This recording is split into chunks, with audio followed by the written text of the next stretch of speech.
Welcome to ನಿಮ್ಮ ಹಳ್ಳಿ ಮಧು YouTube channel ನೋಡ್ತಾರೆ ಎಲ್ಲ ನಮ್ಮ ಕರ್ನಾಟಕ ಪ್ರೇಕ್ಷಕರಿಗೆ. ಈಗ ಆಲ್ರೆಡಿ ಮುಂದಿನ ದಿನಗಳಲ್ಲಿ ನಾನು ತುಂಬ ವೀಡಿಯೋಗಳನ್ನ ಮಾಡಿದ್ದೆ.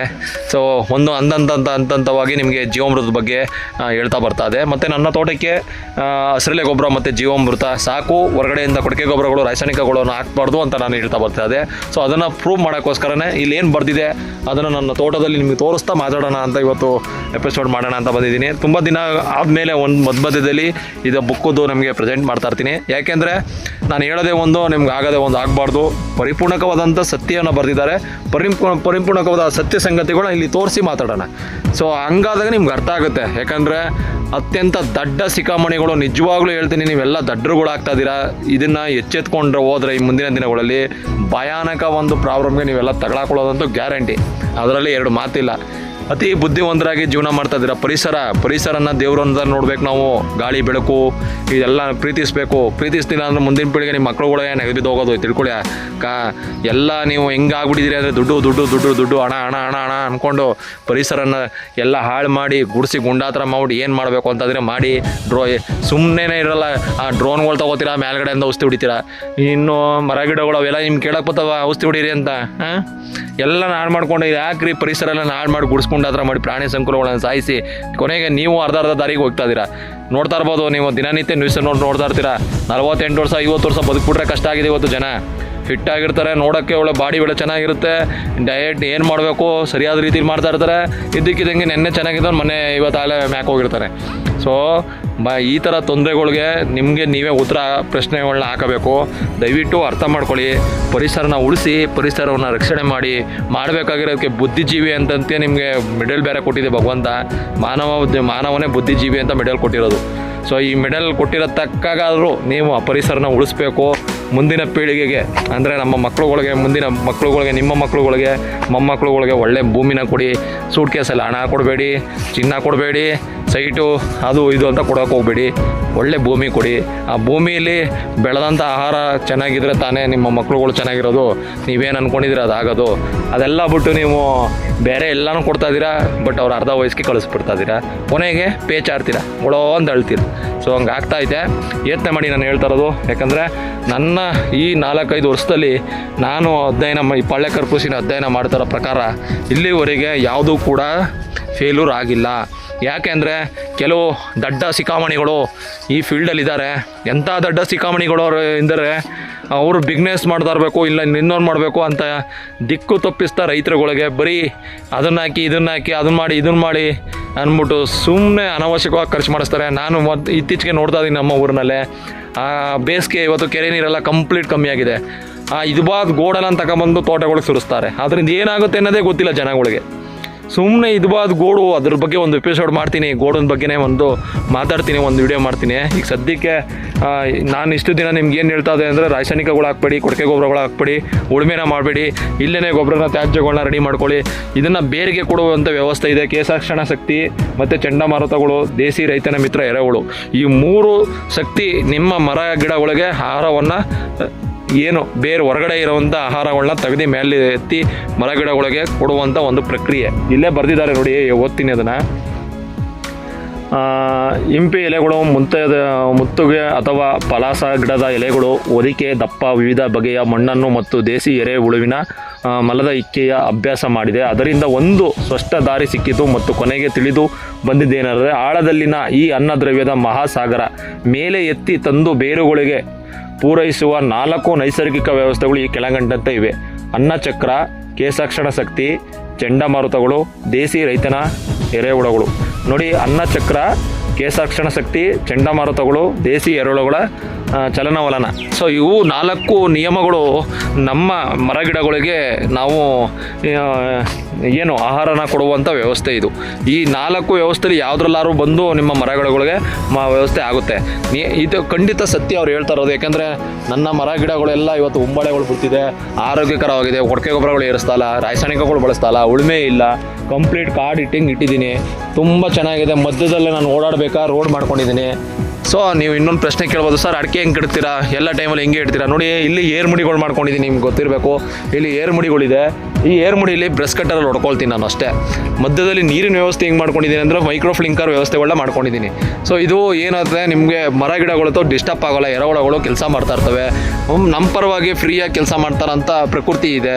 ನಾನು ಇದಕ್ಕೆ ತಲೆ ಕೆಡಿಸ್ಕೊಳ್ಬೇಕಾಗಿರೋ ಅವಶ್ಯಕತೆ ಇಲ್ಲ. ಕೇವಲ ಜೀವಾಮೃತವನ್ನು ಕೊಟ್ಕೊಂಡು ಒಂದು ಪ್ರಾಮಾಣಿಕವಾಗಿ ಜೀವಾಮೃತನ ಕೊಡಬೇಕು. ಜೀವಾಮೃತನ ಕೊಡಬೇಕಾದ್ರೆ 4 ನಿಯಮಗಳಿದೆ, ಅದನ್ನು ಕಂಪಲ್ಸರಿ ಪಾಲಿಸಬೇಕು. ಹೊದಿಕೆ, ತೇವಾಂಶ, ಬೀಜೋಪಚಾರ, ಜೀವಾಮೃತ. ಸೊ ನೋಡಿ, ಮೊದಲನೇದಾಗಿ ನೀವು ಮಾಡಬೇಕಾಗಿರೋದು ಮೊದಲೇ ವ್ಯವಸ್ಥೆ ತೇವಾಂಶ ನೋಡ್ಕೋಬೇಕು. ನಿಮ್ಮ ಭೂಮಿಲಿ ತೇವಾಂಶ ಹೆಂಗಿದೆ. ಯಾವುದಾದ್ರೂ ಈಗ ಬೀಜಗಳು ನೋಡಬೇಕು ಅಂದರೆ ಬೀಜೋಪಚಾರ ಮಾಡಬೇಕು. ಬೀಜೋಪಚಾರ ಮಾಡಿದ ತಕ್ಷಣ ಬೀಜೋಪಚಾರ ಮಾಡಿದ್ರಿ, ಅದಾದಮೇಲೆ ತೇವಾಂಶ ನೋಡಿದ್ರಿ, ಆಮೇಲೆ ಹೊದಿಕೆ ಹಾಕಿದ್ಮೇಲೆ ಜೀವಾಮೃತ. ಈ 4 ನಿಯಮಗಳನ್ನ ನೀವು ಪಾಲಿಸಿದ್ರೆ ಖಂಡಿತ ಈ ಕೃಷಿಲಿ ಸಕ್ಸಸ್ ಇದೆ. ಇದನ್ನು ಪದೇ ಹೇಳ್ತಾ ಇರ್ತೀನಿ. ಈ ಅರಳು ಉದುರ್ತದೆ, ಅದು ಉದುರ್ತದೆ ಸರ್, ಇದಕ್ಕೆಲ್ಲ ಔಷಧಿ ಹೊಡೆದ್ರೆ ಹೊಂಟೋಗುತ್ತೆ. ನೋಡಿ, ಇವಾಗ ನಾನು ನಿಮಗೆ ಶಪಥ ಮಾಡ್ತೀನಿ, ಜಗತ್ತಿನ ಯಾವುದೇ ಅರಳು ಉದುರೋದಾಗಲಿ ಹಣ್ಣು ಉದುರೋದಕ್ಕೆ ಯಾವುದೇ ಜಗತ್ತಿನಲ್ಲಿ ಯಾವುದೇ ಔಷಧಿಗಳು ಇಲ್ಲ.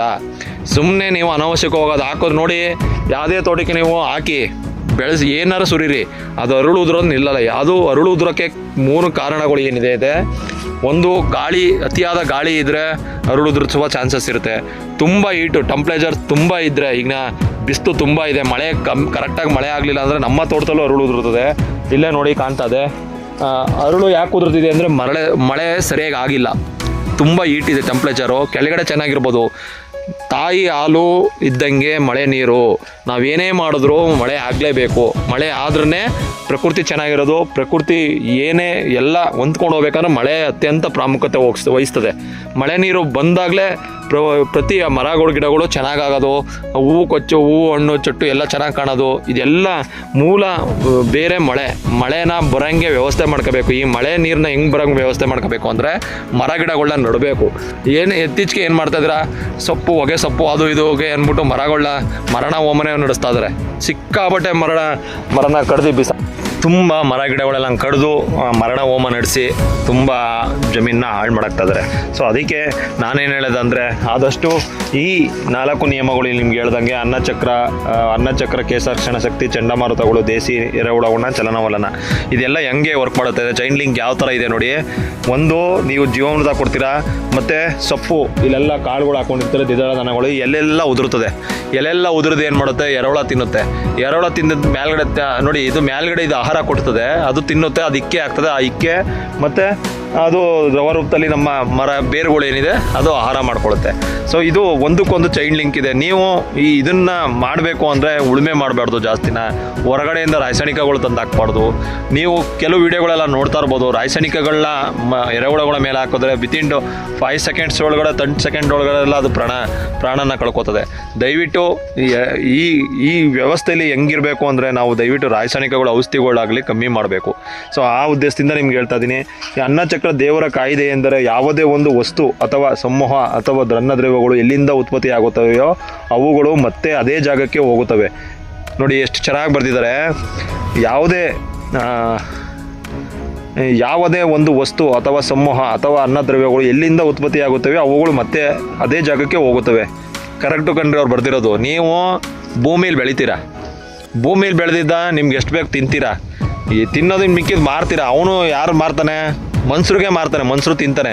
ತಿಂದಿದ್ದು ಮತ್ತೆ ಎಲ್ಲೋಯ್ತದೆ, ಟಾಯ್ಲೆಟ್ ಮುಖಾಂತರ ಈಚೆಗೆ ಹಾಕ್ಬಿಡ್ತೀರ. ಮತ್ತೆ ಯಾವುದು ಏನೇ ಬೆಳೆದ್ರು ಮತ್ತೆ ವಾಪಸ್ ಈ ರಿವಲ್ಸ್ ಭೂಮಿಗೆ ಬರಬೇಕು. ಆ ವ್ಯವಸ್ಥೆನ ನೀವು ನಿಮಗೆ ಮಾತ್ರ ಸೀಮಿತ ಮಾಡ್ಕೊಂಡಿದ್ದೀರಾ. ಆ ವ್ಯವಸ್ಥೆನ ಭೂಮಿಗೂ ಬಿಡಿ ಅಂತ ಅವ್ರು ಹೇಳ್ತಾರದು. ಅಂದರೆ ಇಲ್ಲಿನ ಪ್ರಾಣಿ ಸಂಕುಲಗಳಿಗೂ ಬಿಡಿ, ಆ ವ್ಯವಸ್ಥೆನ ಮಾಡಿಕೊಡಿ. ಅವು ತಿಂದಿದ್ದ ಇಕ್ಕೆ ಮುಖಾಂತರ ಹಾಕಿ ಅದನ್ನು ಜೀವಿಸೋಕ್ಕೆ ಇನ್ನೂ ಕೆಲವು ಮರಗಳು, ಈ ಮರಗುಡಿಗಳೆಲ್ಲ ಬೆಳೆಸ್ಕೊತವೆ.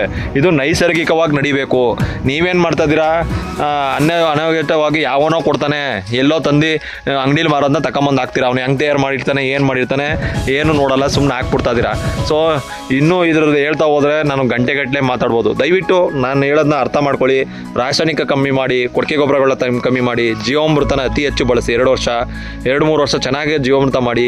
ಜೀವಾಮೃತ ಕೊಡಬೇಕಾದ್ರೆ ಒದಿಕೆ, ತೇವಾಂಶ, ಬೀಜೋಪಚಾರ ಇವನ್ನ ಕರೆಕ್ಟಾಗಿ ಮೇಂಟೈನ್ ಮಾಡಿ. ನೋಡಿ, ತೇವಾಂಶ ಮೇಂಟೈನ್ ಮಾಡಬೇಕು, ಒದಿಕೆ, ಬೀಜಾಮೃತ, ಜೀವಾಮೃತ ಈ 4 ನಿಯಮಗಳನ್ನ ನೀವು ಮಾಡಿದರೆ 100% ಈ ಕೃಷಿಲಿ ಗೆಲ್ತೀರಾ. ನಿಮ್ಗೆ ಗೊತ್ತಿಲ್ಲ ಅಂದರೆ ನನ್ನ ನಂಬರ್ಗೆ ಕಾಲ್ ಮಾಡಿ. ನನ್ನ ಯೂಟ್ಯೂಬ್ ಚಾನಲಲ್ಲಿ ನನ್ನ ನಂಬರ್ ಇದೆ, ಖಂಡಿತ ಅದಕ್ಕೆ ನೀವು ಅಪ್ಲೈ ಮಾಡಿದ್ರೆ ಖಂಡಿತ ನಿಮಗೆ ನಾನು ಉತ್ತರ ಕೊಡ್ತೀನಿ. ಯಾಕೆ ಹೆಂಗಾಗಲ್ಲ, ಏನು ಹೆಂಗೆ ಮಾಡಬೇಕು ಎಲ್ಲದಕ್ಕೂ ನಾನು ಮಾತಾಡ್ತೀನಿ. ಸೊ ಯಾಕೆಂದರೆ ಸತ್ಯವನ್ನು ಹೇಳಬೇಕು, ಸತ್ಯವನ್ನು ಮಾತಾಡಿದ್ರೆ ಕೃಷಿಗೆ ಅರ್ಥ ಆಗೋದು. ಸತ್ಯವನ್ನು ಮಾತಾಡಿದ್ರೆ ನೀವು ಎಲ್ಲರೂ ಬಿಸ್ನೆಸ್ ಮಾಡೋಕ್ಕೆ ಬಂದಿಲ್ಲ ಮತ್ತು ಇನ್ನೇನು ಮಾಡೋಕ್ಕೆ ಬಂದಿಲ್ಲ ಇಲ್ಲಿ ನಾವು. ನನಗೇನಪ್ಪ ಅಂದರೆ ನಾಟಿ ಹಸುಗಳು ಉದ್ಧಾರ ಆಗಬೇಕು, ನಮ್ಮ ರೈತರುಗಳು ಸಬಲೀಕರಣ ಆಗಬೇಕು. ನಾನು ಕಂಪ್ಲೀಟ್ ರೈತ. ಇವಾಗ ಕಂಪ್ಲೀಟ್ ಯಾವುದೇ ರೀತಿ ಕೆಲಸ ಮಾಡೋದು, ಸಂಬಳಕ್ಕೆ ಹೋಗೋದು ಇನ್ನೊಂದಕ್ಕೆ ಎಲ್ಲೂ ಇಲ್ಲ. ಕಂಪ್ಲೀಟ್ ರೈತ ಆಗಿ ನಿಮಗೆ ಚಾಲೆಂಜ್ ಮಾಡಿ ತೋರಿಸ್ತಾ ಇದ್ದೀನಿ. ದಯವಿಟ್ಟು ನಮ್ಮ ನೈಸರ್ಗಿಕ ಕೃಷಿಲಿ ತಾಕತ್ತಿದೆ, ಅದ್ರ ತಕ್ಕಾಗಿ ನೀವು ಮಾಡಬೇಕು. ಅದು ಮಾಡಿದ್ರೆ ಅದರಲ್ಲಿ ಎಷ್ಟು ಉಪಯೋಗ ಇದೆ ಅನ್ನೋದು ನಾನು ಹೇಳ್ತಾ ಹೋಗ್ತಾ ಇದ್ದೀನಿ.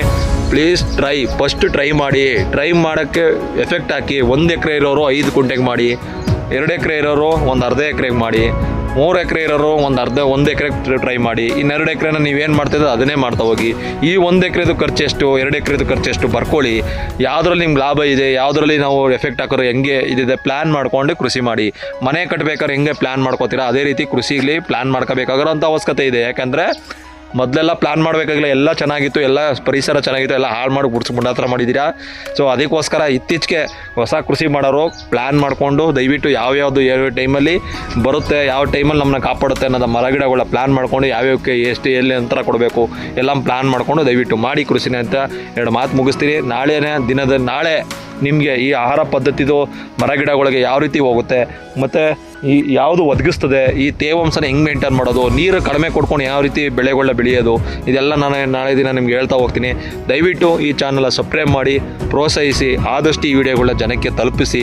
ಸತ್ಯವನ್ನು ಮಾತಾಡೋಣ, ಸತ್ಯವನ್ನು ತಿಳಿಸೋಣ ಜನಗಳಿಗೆ.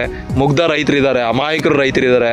ಕಂಪ್ಲೀಟಾಗಿ ಅವ್ರಿಗೆ ಅರ್ಥ ಆಗೋ ರೀತಿಯಲ್ಲಿ ನಾನು ಮಾತಾಡ್ತಾ ಇದ್ದೀನಿ. ದಯವಿಟ್ಟು ನಿಮ್ಗೆ ಅರ್ಥ ಆಗಲಿಲ್ಲ ಅಂದರೆ ಯುವಕರು ಹೊಸ ಸಮೂಹ ಕೃಷಿಗೆ ಬರ್ತಾರವರು ನಾನು ಕಾಲ್ ಮಾಡಿ, ಖಂಡಿತ ನಿಮಗೆ ಉತ್ತರ ನಾನು ತಿಳಿಸ್ಕೊಡ್ತೀನಿ. ನನಗೆ ಎಷ್ಟು ಸಾಧ್ಯನೋ ನಾನು ಖಂಡಿತ ತಿಳಿಸ್ಕೊಡ್ತೀನಿ. ಸಾಧ್ಯ ಆದರೆ ನನ್ನ ತೋಟಕ್ಕೂ ಬಂದು ವಿಸಿಟ್ ಮಾಡಿ.